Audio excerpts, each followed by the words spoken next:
Hi there, this is Lucy King. Before we start, I want to make a quick request to rate, follow, and subscribe to Making Contact wherever you're listening. Now, on to the show. Making contact. Making contact.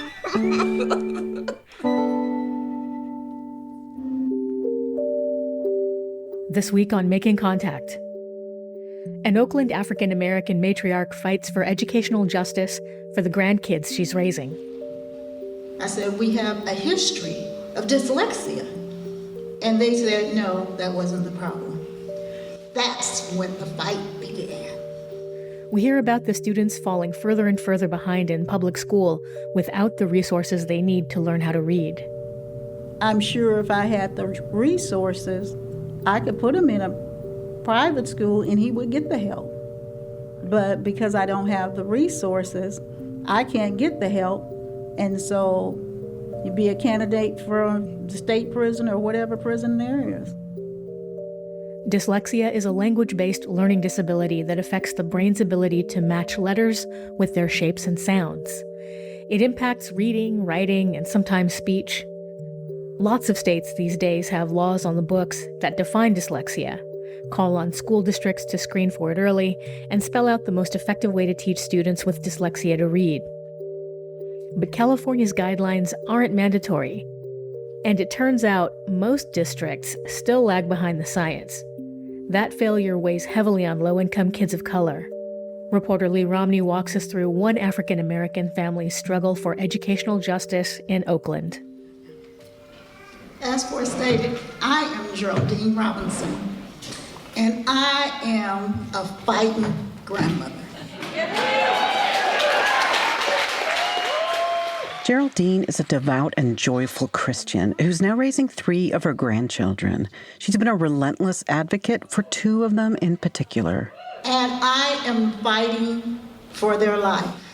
It started about 6 years ago. On this fall evening in 2019, the crowd is celebrating the 40th anniversary of a disability rights nonprofit and honoring this Oakland matriarch. Her grandson and his younger sister showed early signs of dyslexia. About 30 years ago, I had 2 sons that had dyslexia, so I knew some of the signs. Dyslexia runs in families, so Geraldine talked to the kids' teachers. I said, we have a history of dyslexia. And they said, no, that wasn't the problem. That's when the fight began. So research shows that even people with severe dyslexia can be taught to read. The longer the wait, though, the longer it takes. But evaluations of Geraldine's grandkids never mentioned the learning disability. Instead, they assigned the kids to a different special ed category. Intellectually disabled. That suggests a child is globally impaired. Low expectations often translate into fewer intensive resources to address underlying learning challenges, like dyslexia. Bias adds another twist. Nationwide, Black students are overrepresented in the category of intellectual disability, and some educators are more likely to punish Black students for falling short, even if it's clear the work is too hard for them. My grandson, who didn't have a behavior problem, was never able to go on field trips. They wouldn't allow him because of his academics. Tonight, though, Geraldine is feeling grateful because an advocate here at the Disability Rights Education and Defense Fund taught her exactly which law to cite to fight for her grandson. Which changed his life because he was able to go hang out with the rest of the kids. And so that was... The bigger news, a few months earlier, the Oakland Unified School District agreed to pay for intensive evaluations of both kids by an outside neuropsychologist. So they were tested for dyslexia after 5 years of fighting. As each year slipped by, Geraldine's grandsons fell further and further behind, and securing those independent evaluations wasn't the end of her fight. You'll hear more a bit later from Cheryl Theis, the education advocate who's been helping Geraldine. But she had something to say about the family that night that you should keep in mind as you follow their journey. They're a perfect example of doing everything right and still getting nowhere. Because assumptions were made around the intersection of race and disability, that these children were just low ability children. Before we get back to Geraldine's story, I want you to get a better feel for dyslexia. It's neurobiological in origin. Anywhere from 5 to 20% of the population are believed to have it, including lots of high-achieving public figures who tell their stories to help end the stigma. Thanks for having me. It's fun. Thank you for being so open about this. A few years back, Cheryl Jennings of ABC7 interviewed our now governor, Gavin Newsom, about the shame kids with dyslexia can carry. He was one of them. He dreaded reading aloud. That moment where the clock didn't strike and I had to stand up and people start laughing. I'm shaking and I'm trying to read and I can't. You feel dumb. You feel isolated. People call you dumb. But to really get it, it helps to go a little deeper into the dyslexic brain. We are going to participate in a simulation today where you will experience what it's like to be in a classroom with dyslexia. Yeah, thank you. Megan Potente is a San Francisco educational therapist and a leader of Decoding Dyslexia California, a grassroots movement of parents and educators. Her family has a history of dyslexia, just like Geraldine's. On this spring Saturday, she's using a kit developed by the Dyslexia Training Institute to blow some teachers' minds. So for this, I will need 7 volunteers. The first exercise is a round-robin read-aloud, typical in plenty of classrooms. People with dyslexia see letters and words the same way those without dyslexia do. They just take an alternative neurological route to connect the letter with its appropriate sound. But a few packets are booby-trapped to mimic what a dyslexic reader might experience. If they read something over the something, they would improve. I have seen. Okay, thank you. We're running out of time. What did you learn? I'm not really sure. Okay, student 6. Because the dyslexic brain struggles to connect letter symbols with their sounds, it can be hard to distinguish I's from E's, P's from B's or T's, and so on. Our unlucky volunteer was working so hard to decode the text, she couldn't absorb the content. It's also hard for dyslexic students to express their thoughts or intelligence in writing. We give that a shot, too. One woman shares that she'd wanted to write, "Yesterday, we drove to the hospital." But I couldn't use all the words, so instead I just said, "Yesterday, I drove. We went in our car," with the letters changed. So we've been doing this for a little over an hour. How would you feel if you had to experience this every day, all day long? I wouldn't like school. I wouldn't want to go to school. Geraldine has witnessed that pain, that shame, and she doesn't want to further stigmatize her grandkids, so we're not naming them. Even though she's been fighting hard for 2 of them, this story focuses mainly on her grandson, because as a black boy, it's his future Geraldine says she fears for the most. She's had full custody of the kids for a while now, but even as toddlers, they lived with her on and off. Her grandson showed early red flags for dyslexia. His letters was backwards or sideways or maybe even upside down. He would have such a hard time trying to distinguish what the word was.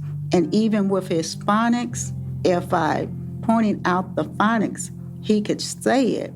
But then when we put it to the word, he could not exactly read the word with the phonics in there.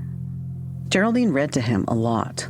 The Dr. Seuss books. And the Amelia Bedelia series. She was a busybody.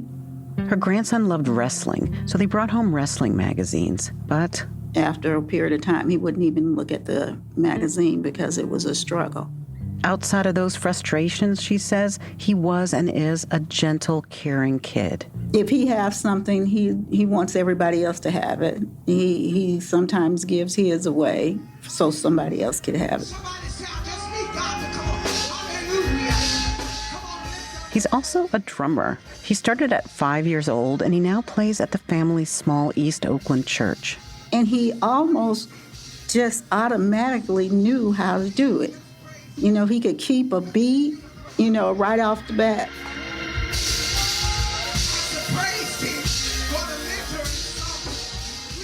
And he's a whiz at building and repairing things. About 2 years ago, when he was 12, a friend had bought a part for my car, and he couldn't figure out how to put it on. And he told my friend, move back, I got an idea. And he says, go get me some black tape. Grandma got some black tape. So he gets the black tape, and he went up under the hood and fixed it. And the car is still running with the way he fixed it, just creative. He can see something and create it. It's just the writing and the reading part he cannot do. That bleeds into every school subject. Nationwide curriculum standards developed about a decade ago, for example, rely heavily on word problems to teach math. And so you're just not doing a math problem. You're doing reading and math. He tries. He really does try, but it's a disability. And with the schools not accepting his disability the way it is, he have lost a lot of ground. To be clear, the Oakland Unified School District didn't just abandon this boy to fail. Geraldine gave me permission to look at her grandson's records. They show he got speech therapy and was pulled out of general ed classes to get some extra help. But none of it involved the type of reading instruction that dyslexic learners need. His annual special ed documents were supposed to address his strengths, but mostly they didn't. They did spell out ambitious goals for him, year after year, but they never achieved the goals. He's never achieved a goal.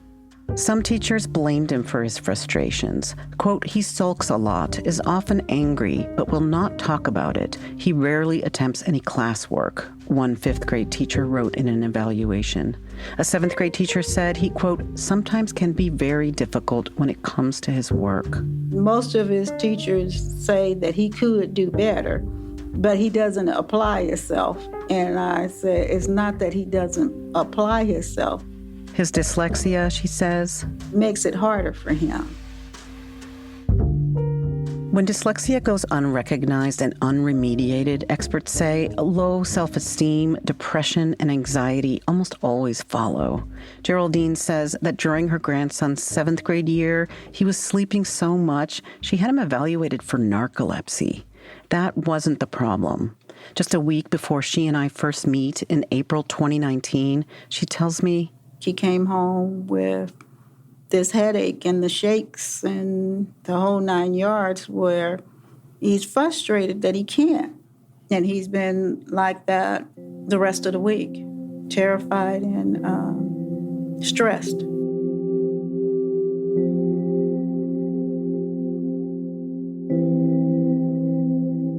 You're listening to Geraldine's story, how public schools are failing Black students with dyslexia, on Making Contact. This program is offered for free to radio stations around the world. Check us out on your favorite podcast app and follow us on Twitter. Our handle is making_contact.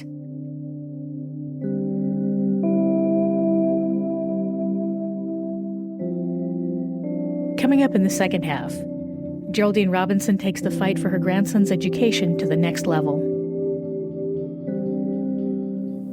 Even as the years took a toll on her grandson, though, big things were happening in Sacramento, as this early 2016 ABC7 News report notes. There's a new law going into effect this year which acknowledges the learning disorder dyslexia in the education code. Yeah, it will help children get access to special education and related services. Medical experts tell us that 1 in 5 children suffers from dyslexia.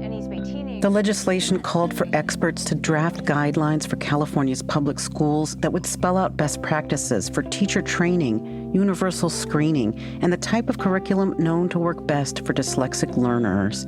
It's called structured literacy, and it explicitly teaches kids how to match letters with their sounds and break words into parts to read them. It works for all readers, but for dyslexic learners, it's critical. In 2017, the state released those guidelines, 125 pages long. They aren't mandatory, but still, that official acknowledgement of dyslexia likely helped Geraldine when the following year, I wrote a letter to the district and to the state. It was a formal complaint, and the California Department of Education agreed. The Oakland Unified School District had to assess Geraldine's grandson for dyslexia. They did. There was a problem, though. Here's Cheryl Theis, the education advocate we met at the beginning of the story. The result of that evaluation was so poor, I mean, there is no other way to put it, and I say that as someone who has a lot of respect for people working at the school district level. Evaluations are supposed to draw on parent and teacher interviews, class observation, and a variety of tests conducted by an educational psychologist. But a review of the district's eval, ordered by the state, shows it had none of that. Cheryl consulted a dyslexia expert who told her that the district psychologist responsible clearly had no training in dyslexia and how to evaluate and identify it. Rather than turn to the state guidelines or other expert sources, Cheryl's consultant noticed the district psychologist had pulled her dyslexia definitions directly from 2 non-scientific websites. They weren't accurate. It also pointed to the fact that she was cutting corners. The psychologist conducted no new tests on her grandson. Instead, the paperwork shows she relied on his previous evaluations, the ones that had stuck him with that label of intellectually disabled. And because of that, the district psychologist concluded, quote, he does not fit the profile of a student with dyslexia. Cheryl says assuming a child with intellectual disability cannot have dyslexia or benefit from dyslexia intervention is factually incorrect. We know from the science that those two things are not mutually exclusive. Plus, Geraldine had contested those very evaluations. So at the next meeting to discuss the boys' special ed plan, I just looked at the program manager and said, we're asking for an independent evaluation. And they immediately said, yes, we'll fund an independent evaluation. But it begs the question, what parent who doesn't know that there's even such a thing as the right to challenge an assessment would just go, well, that didn't seem right, but I guess they're the experts. This point Cheryl's making is really important. How does a parent or guardian become an expert? What does it take to wield that power in a way that brings about real change for your kid? And why are some kids left behind in the first place? It turns out race and class are woven through the answers to those questions. Kareem Weaver sits on the education committee of the Oakland NAACP, and he's been playing a big role in pushing Oakland Unified to comply with the state dyslexia guidelines. What shows up as a racialized outcome, meaning Black and brown kids aren't getting the help they need, they're not being identified, they're not getting the support, and all that's true. Really, what's behind that, as we've identified, are 2 gaps: an expectation gap and a resource gap. The expectation gap, that's what leads educators to never flag a kid for a learning disability in the first place. Or it can lead school psychologists to gravitate to that label of intellectually disabled and write them off as a kid who just can't and never will. Instead of saying, wait a second, you mean this child full of brilliance can't read by the end of 1st grade? There's a full scale on alert here. This is a problem. That's how you act when your kid can't read and you know they're capable of doing it. The resource gap, it plays out this way. Federal law requires school districts to provide a free and appropriate public education in the least restrictive setting to students with disabilities. That includes students with dyslexia severe enough to affect their academic progress. Parents or guardians who believe their kids aren't being properly assessed or served, they can fight, but it's not a fair fight. Because those who have the advocacy, those who have the money and resources to get lawyered up, to fill in the gaps where the school system did not, their kids are going to be all right. Like these are private, right? Right. Every once in a while we do have districts that place a child at Scandal. It's very rare though. Very rare. A couple of months after I first meet Geraldine, I decide to check out EdRev, a huge annual expo focused on students with learning differences. I want to get a sense of what's available to dyslexic learners, to see if there are any options for low-income families like Geraldine's. The news is not good.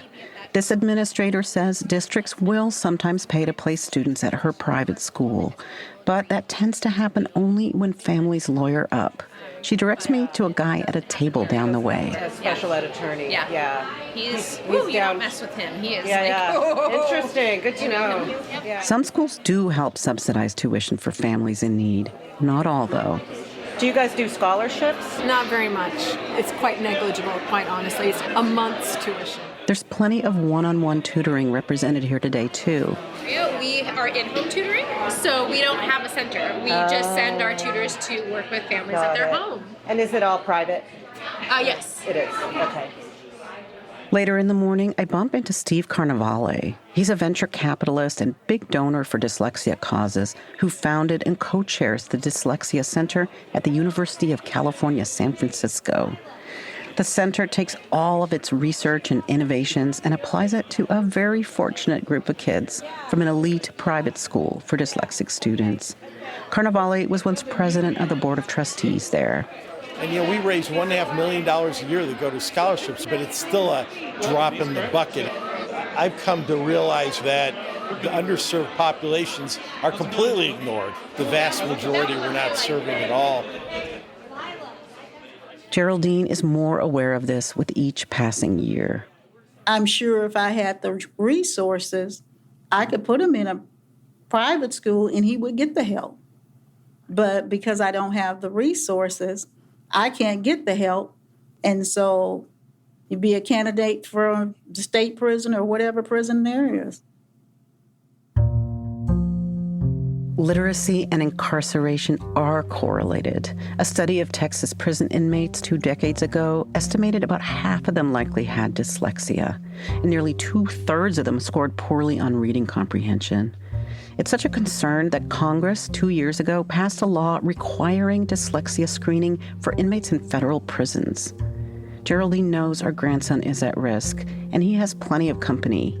Black, Latino, and Pacific Islander students in the Oakland Unified School District are 4 times more likely to be reading multiple years below grade level than white students.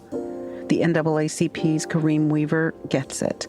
His own nephew, who went to Oakland schools, wasn't assessed for dyslexia until he wound up in the criminal justice system. The trauma, the unnecessary trauma, to have to go to jail to be screened for dyslexia is sick as a society. So I understand Geraldine's concern. It's a real concern. The impact on her grandson's self-esteem and what that could lead to in terms of emotional stability, in terms of belief in self, in terms of your capacity to guide your own path. So I know the urgency she feels.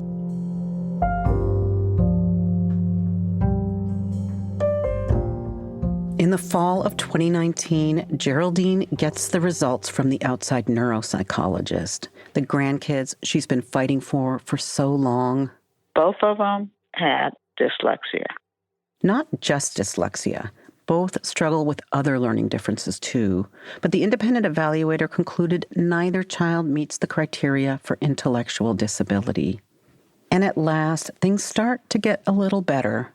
The district moves the kids to a different school where for the first time they have access to speech-to-text and text-to-speech technology to help override their reading and writing difficulties. Geraldine tells me her grandson is particularly transformed. They put him in a place with kids of his same level, and he's good at math, and he was able to help other kids. By the end of school year, he had a little bit more self-confidence, self-worth. His 8th grade special ed teacher agreed. In her evaluation in March of 2020, she wrote that he'd made, quote, immense social, emotional, and academic progress. That he was, quote, an exceptional math student who, quote, always cooperates with his teachers and students alike. In science class, he'd created recycling projects and presentations on natural disasters. His teacher also happened to be one of the district's first instructors to get trained on a new structured literacy curriculum for use in special ed classrooms. Geraldine's grandson was making his way through the very first level. The school has really been working with him, but I've been fighting for this for 6 years. Oakland Unified declined to comment on Geraldine's case, citing privacy reasons, but a spokesman said the district, quote, is committed to providing explicit daily instruction in foundational literacy skills to students. And it looks like that's starting to happen. This past school year, the district started using a new diagnostic screening tool on its youngest students to catch problems like dyslexia early on. Kareem Weaver of the Oakland NAACP has also mounted a full-bore campaign to press the district to put a structured literacy curriculum in place for all students, not just those in special ed. The superintendent was very clear. She agrees that we need a structured approach. We need to support kids who need foundational skills taught explicitly, directly, and systematically. That includes dyslexic students. There is some other hope for kids just starting public school. Legislation introduced in January 2021 would require all districts statewide to screen students in kindergarten through second grade to see if they're at risk for dyslexia. Helping older kids, though, who are already way behind, that's a bigger, more expensive lift. That glowing evaluation Geraldine's grandson got from his 8th grade teacher in March 2020 noted he was reading at a 3rd grade level. Then, 2 days later, schools closed due to the coronavirus, and they haven't opened back up yet. The older kids can't afford a year in the tank. They're just now scratching the surface and being able to claw their way out of a hole. The COVID school shutdown means Geraldine's grandson started 9th grade remotely. It's been rough. In fact, Geraldine says all her grandkids are losing academic ground, like so many other kids. It's KQED News. Oakland students are among those filing a lawsuit today against the state of California and its top education leaders, alleging they're denying students an equal right to an education during the pandemic. The Oakland Reach, a grassroots group of parents and guardians pushing to reverse generations of poor reading outcomes, joined counterparts in Los Angeles in filing that action. It contends that Black and brown students, low-income students, unhoused students, and students with disabilities aren't getting the remote learning help they need. Geraldine's grandson checks 3 of those boxes. The district did give him some one-on-one help, though, starting last summer. A reading tutor who worked with him remotely. She did make some progress, some very good progress. She was very good. She was very attentive. But that district-funded tutoring ended in December. I was feeling like I was getting somewhere with both of the children, and now I feel like I'm left on a cliff without a rope, you know. Now would be the time for them to get the help so they can catch up if possible and be able to move forward. It would be right now. But without the help, they're leaving them farther and farther behind. Geraldine says she's pressing the district to extend the tutoring. Private help would cost about $90 an hour, well beyond her budget.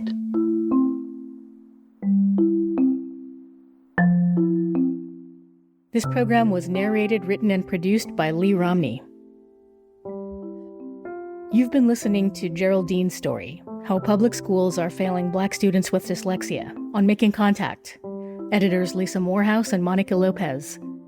Engineer James Rollins. Show distribution Anita Johnson. The Making Contact team is Executive Director Sonia Green. Producers Salima Hamarani, Anita Johnson, and Monica Lopez. Web updates Sabine Blazin. And I'm Monica Lopez. Thanks for listening to Making Contact.